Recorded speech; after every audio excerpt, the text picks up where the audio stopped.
Rumor had it in late October 1950 that China had infiltrated its troops across the Yalu River into North Korea to stop the U.S. from advancing so close to their homeland. On the 1st of November, human wave attacks by Chinese so-called volunteers overwhelmed the 8th U.S. Cavalry Regiment at Unsan. The unit's surviving troops were ordered to make their way back to friendly lines on their own, any way they could. A third of the regiment's 2,500 soldiers died trying. Then the Chinese troops just vanished from the battlefield. Still, MacArthur and his intelligence officers insisted that China would not intervene in strength, discounting battlefield evidence and diplomatic signals to the contrary. When the Chinese attacks halted and their troops just disappeared after the assault on Unsan, MacArthur's summary judgment was apparently confirmed. On November 6th, MacArthur's high command continued to list the total of Chinese troops in Korea as only 34,500, when in fact over 300,000 Communist Chinese forces soldiers organized into 30 divisions had moved into Korea. Their mysterious departure after Unsan seemed to substantiate the conclusion that these were only token volunteers. Meanwhile, with the war evidently winding down, Strategic Air Command had recalled 2 of its 4 bombardment groups committed to the Korean War. The 92nd and the 22nd bombardment groups went back to the States, leaving the 98th at Yokota and the 307th with the Far Eastern Air Force's 19th at Kadena. Up until October 24th, the north-central city Kangye was off-limits to B-29s because it was beyond the 50-mile chop line from the China-North Korea border. That line was erased as U.S. and South Korean forces advanced north towards the Yalu River. The 307th's morale had dropped when told they would spend Thanksgiving on Kadena, but its determination to defeat its enemies swelled in the expectation that they would deal the enemy a final fatal blow and be home for Christmas. Their missions on the 1st and 3rd of November were on target Kangye, deep into North Korea, only 30 miles from the Yalu River boundary. The town was a marshaling yard, base camp, supply center, communications hub, and high command post for the North Korean Army. General Stratemeyer declared, "The entire city of Kangye was a virtual arsenal. Each day's orders were for an 8-aircraft effort with 500-pound bombs." Bombing was a challenge because of the way the communists sought sanctuary by hiding their weapons and troops in civilian buildings. When the Kangye bombing mission was complete, as this post-mission reconnaissance photo shows, the 307th had destroyed 65% of the target. Note the circled area in the upper left. There is a hospital area there that had a red cross emblazoned on the roof of a large shelter, indicated by the photo analyst with a white arrow. This facility was untouched by bombs, although located only 630 feet from the outer edge of the target area. General MacArthur had convinced himself that the Chinese would not intervene in force. He was determined to reunify Korea to change the balance of power in Asia, and the gloves came off. He ordered his ground forces to resume their advance on November the 6th. He directed General Stratemeyer to conduct 2 weeks of maximum air efforts. If necessary, combat crews were to be driven to exhaustion. Restrictions were lifted as hundreds of thousands of Chinese troops gathered to join the fight, and BombCom's B-29s could now strike targets all the way to the Korean side of the Yalu River. For centuries, the Andong Corridor was the principal avenue of attack from China into North Korea. In November 1950, vast stockpiles of munitions, supplies, and equipment had been accumulated within the limits of the 2 principal Korean towns, Sinuiju and Uiju. Tens of thousands of troops were assembling there just across a heavy wooden bridge from China into Uiju, North Korea. All were gathering for a massive assault to the south along the major highway connecting to Pyongyang. The Far Eastern Air Force did not yet know that the Communists were also constructing a huge new air base just south of Uiju. Nor did U.S. intelligence detect the buildup of concentrated Soviet radar-directed anti-aircraft artillery batteries on the Korean side of the wandering Yalu River. Two 3/4-mile bridges connected China to Korea from Andong to Sinuiju. One was a combination rail and highway bridge, the other was a double-track railway bridge.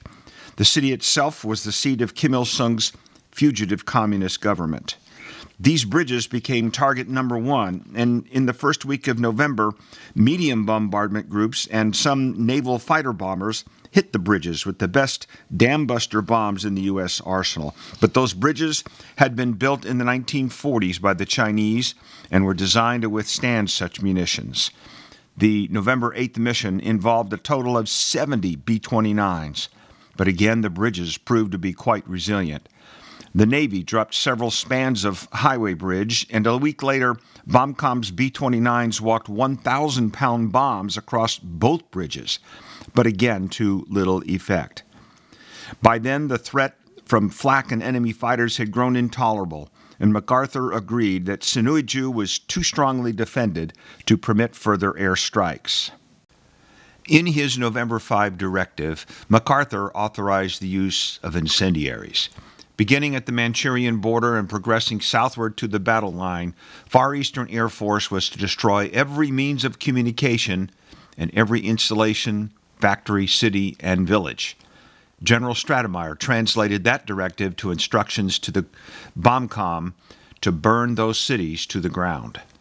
The 307th incendiaries on the 8th of November had devastating effect on the flimsy warehouses and huts hiding Chinese equipment and troops.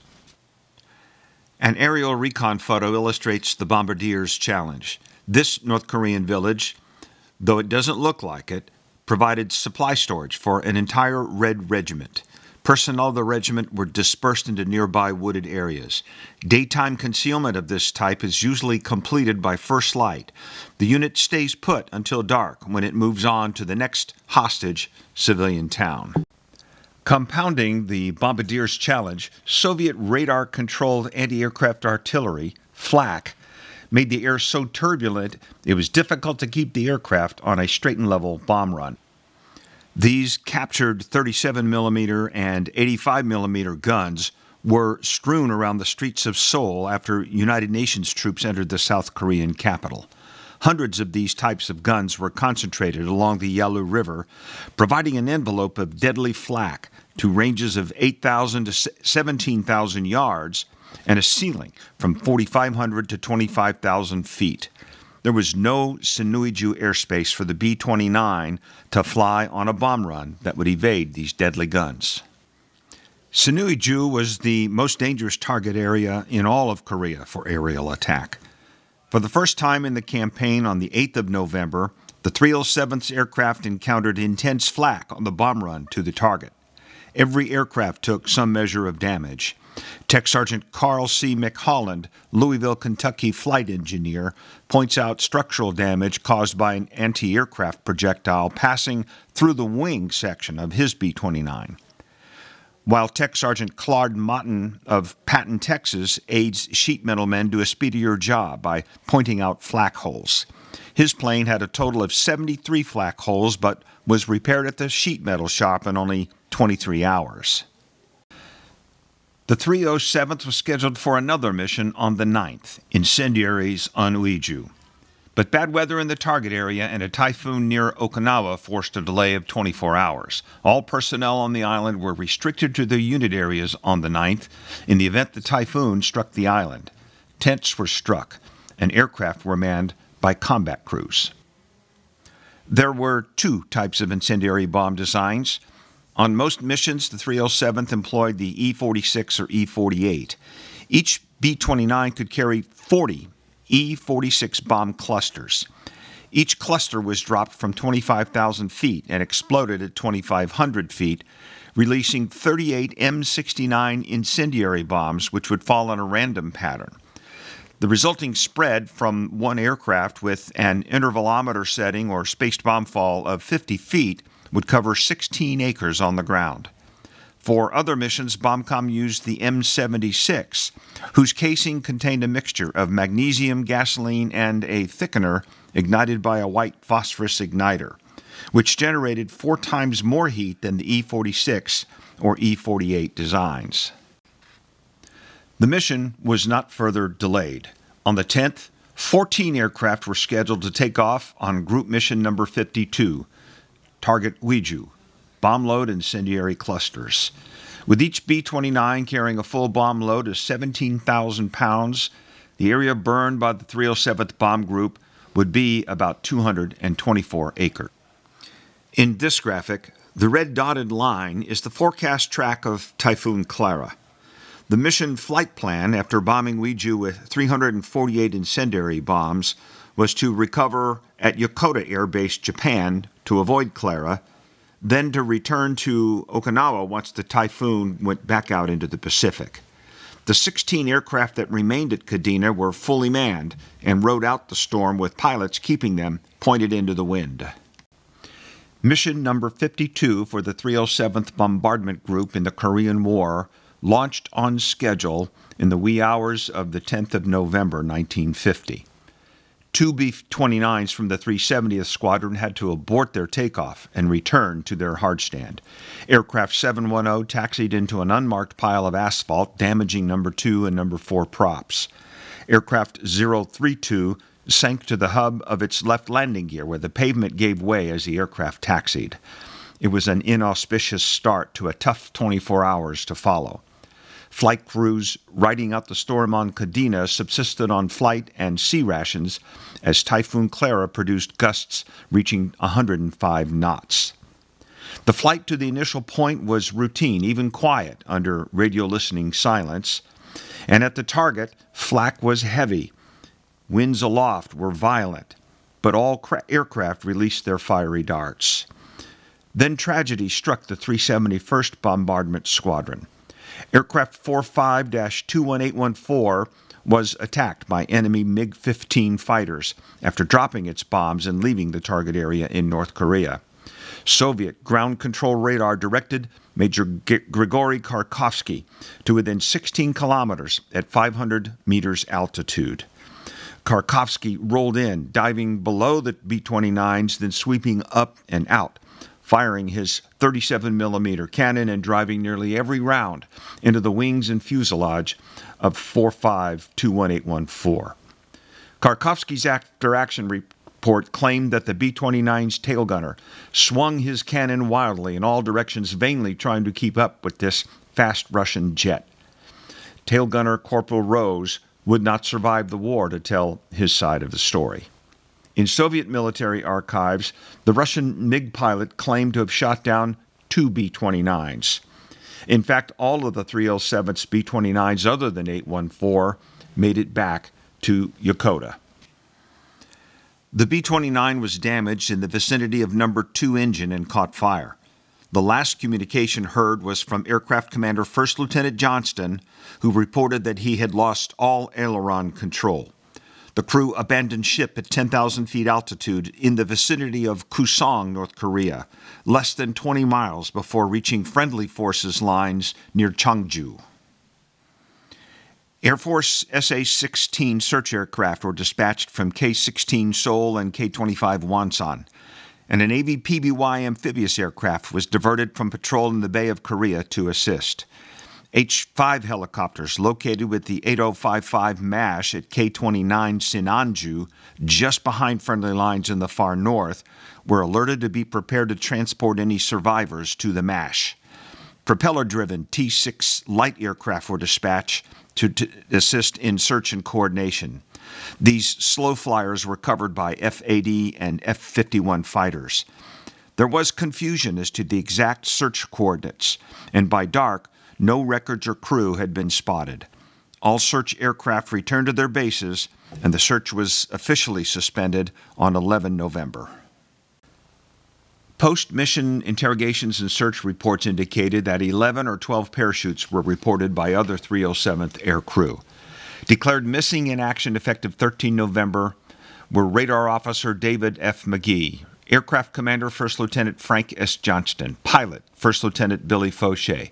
Bombardier First Lieutenant Lyle F. Dodd. Navigator First Lieutenant Robert I. Burke. Flight Engineer Tech Sergeant James H. Edwards. Countermeasures Engineer Tech Sergeant August H. Hendricks, Jr. Radio Operator Staff Sergeant James R. Sanders, Jr. Central Fire Control Gunner Staff Sergeant Dillman L. Brendel. Gunner Sergeant Victor G. Foote. And Tail Gunner Corporal William W. Rose. Hearing the reports of the shoot-down, the group chaplain held a somber memorial service at the 307th Chapel tent site at Kadena. 814 was the first B-29 shot down by a MiG-15 in the Korean War. The Communists had now taken their gloves off. In addition to 300,000 Chinese soldiers attacking on the ground, now the Soviets were providing jet fighters manned by Russian pilots from sanctuary bases in China controlled by Soviet radar ground controllers, under the protective cover of highly effective anti-aircraft batteries located well inside Korea. U.S. aircraft would be constrained to stay south of the Yalu for the duration of the war. Even hot pursuit incursions were strictly prohibited. The 307th drove on, conducting a total of 16 missions in November, and starting Thanksgiving Day, a mission was ordered every day through the end of the month. With dense anti-aircraft fire and the constant threat of interception by Soviet MiG-15s, the Communists had created a deadly zone that would become known as MiG Alley. Flying conditions for bomber crews in November were already barely tolerable. Temperatures aloft were 10 to 20 degrees below zero. Frozen guns hampered defense, as only one aircraft of 4 was able to return fire. Winter clothing had not been packed for the deployment at MacDill back in July and August, and the group's TDY status meant they had to request special status before they could even order it from stateside. By the end of the month, aircraft availability dropped from 90 to 65%, largely the result of an extraordinarily high aircraft out of commission due to parts rate, AOCP. Boxes that had been packed for the return to MacDill at the end of October had to be unpacked. Captain Oliphant from Far Eastern Air Force's intelligence arrived from Tokyo to give the men a lecture on the latest techniques of escape and evasion. Tampa Bay by Christmas Day dissolved into a vague memory of the days of apparent victory in Korea.